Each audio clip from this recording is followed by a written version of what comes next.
দিয়ে করলাগুলো ছেড়ে দিলাম, লবণ আর হলুদ দিয়ে এখন একটু ভাজা ভাজা করে নেব। করলাগুলো একটু নরম হয়ে এলেই বাদ বাকি মশলাগুলো দেব। রসুন থেতো করে দিয়েছি, অনেকগুলি পেঁয়াজ, কাঁচামরিচ,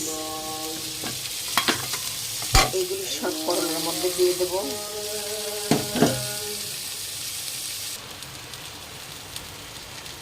এক ফোঁটা চিনি দিয়ে দিলাম,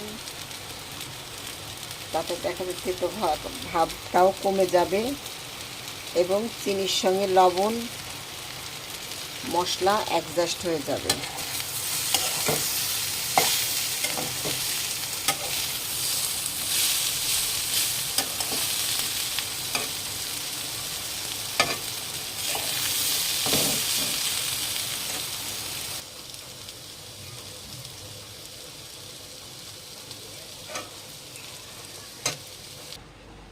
আলহামদুলিল্লাহ,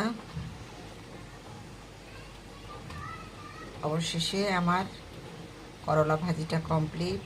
খুব মজাদার করলা ভাজিটা হয়েছে। বেশি বেশি করে কমেন্টস শেয়ার করবেন, আমি ছোট ছোট ভিডিও আপনাদের জন্য ছাড়ব। আল্লাহ হাফেজ, আসসালামু আলাইকুম।